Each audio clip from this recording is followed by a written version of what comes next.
चीजों पे आपको काम करना है, एक आपके वीक पॉइंट्स और एक आपके स्ट्रॉन्ग पॉइंट्स। इन दोनों पॉइंट्स पे अगर आपने काम कर लिया तो मॉक का स्कोर बढ़ जाएगा। ये कैसे? आपको दोनों जब भी कभी मॉक दो तो इस मॉक का एक सेल्फ एनालिसिस हर बच्चे को करना है। एक एनालिसिस तो हम कराएंगे बाद में, जब आपका फॉर्म वॉर्म भर जाएंगे उसके बाद मैं एनालिसिस शुरू कर दूंगा, वो तो रहेगा ही, लेकिन सेल्फ एनालिसिस अभी आप कैसे कर सकते हो। तो जब भी आप मॉक देते हैं तो मॉक देके इतने नंबर आ गए, ठीक है, बात छोड़ दी, इसका उत्तर ये, इसका उत्तर नहीं। आपको ये देखना है कि मेरे मैथ्स में, जो मेरा मैथ्स सब्जेक्ट है, इसमें मेरे कौन कौन से सब्जेक्ट से या कौन कौन से चैप्टर से क्वेश्चंस ठीक होते हैं। हर बार आपको चैप्टर का नाम पढ़ते ही कॉन्फिडेंस हो जाएगा, हाँ ये चैप्टर तो बहुत बढ़िया हो रहे हैं। अब आप देखो कि पिछले 2-3 सेट को आप देखना, इस बार से करोगे तो अगली बार भी देखना, उससे अगले को भी देखना। तो एक चीज नोट करना कि भाई आपके जो हर सेट में ही लगभग इन चैप्टर्स में से दिक्कत होती है। मान लीजिए वो आपने देखा मैथ्स में जी 4-5 चैप्टर्स ऐसे हैं जिनमें मुझे बहुत ज्यादा दिक्कतें बनती हैं, ऐसा हो सकता है। यहाँ बाकी चैप्टर्स में मुझे कोई दिक्कत नहीं, मैंने ये फाइंड आउट किए, अब आपने इन पे काम करना शुरू करो।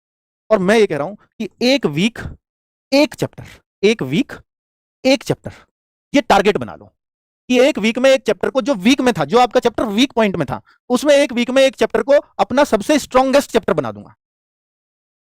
इस चैप्टर मैथ्स में अगर कुछ पढ़ूंगा तो इस चैप्टर को बहुत पढ़ूंगा, ठीक है। अगर मुझे कोई सेल्फ स्टडी करनी है तो इस चैप्टर की करनी है। आप क्या करते हो, ये 4-5 गलत है, इन चारों पांचों को हर दिन पढ़ते रहोगे, है ना, या इनको पढ़ते ही नहीं, आप जैसे चल रहे हो वैसे चलते रहोगे। इन पे करिए ना फोकस।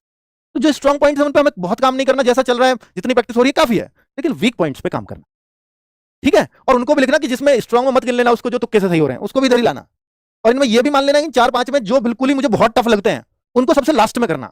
इन चारों पांचों में ये देखना कि सबसे आसान कौन सा है, सबसे पहले काम उस पर करना। अब आपने देखा कि 5 में से 3 मैंने आसान आसान छांट के कर लिए, पर इन 2 से मुझे बहुत डर लगता है। पर आपको ये पता होगा कि मैथ में सिर्फ यही 2 चैप्टर हैं जो मेरी कमजोरी बने हुए हैं, फिर आप उन 2 पर 100% काम करोगे और 100% वो मजबूत होंगे। ये 2 ही क्या है फिर मेरे सामने, ऐसे आपको लगेगा, ठीक है, कि 2 फिर मुझे परेशान नहीं कर सकते। परेशानी सिर्फ तब होती है जब वो ज्यादा हो, जब संख्या उसकी कम होगी फिर वो कभी परेशानी नहीं हो सकती, ठीक है। सेम रीजनिंग में बहुत इश्यूज आते नहीं है वैसे। रीजनिंग में कोई कहे कि सर मेरे जो है वो क्वेश्चन गलत होते हैं सीरीज के, तो भाई वो किसी के भी गलत हो सकते हैं, वो कोई दिक्कत वाली बात नहीं है। कोई कहे नहीं मेरे तो सर स्टेटमेंट वाले क्वेश्चन गलत होते हैं, थोड़ी प्रैक्टिस बनती है, वहां होता है, सबसे शुरुआत में गलत होते हैं, तो स्टेटमेंट वालों पर प्रैक्टिस करो, ठीक है। तो ऐसी कॉमन चीजें हैं। तो रीजनिंग में तो कोई, मुझे नहीं लगता कि कोई कहे कि पजल टेस्ट मेरे को, पजल की प्रैक्टिस कर लो, अलग अलग तरह की पजल्स की, ये भी हो सकता है। पजल तो एक क्वेश्चन बन सकता है, दिल्ली पुलिस में पक्का बनेगा, ठीक है। तो सीटिंग अरेंजमेंट हो सकता है किसी की दिक्कत, सीटिंग अरेंजमेंट अगर आपने चीजों को समझ लिया कि कैसे करना है तो वो बहुत आसान हो जाएगी।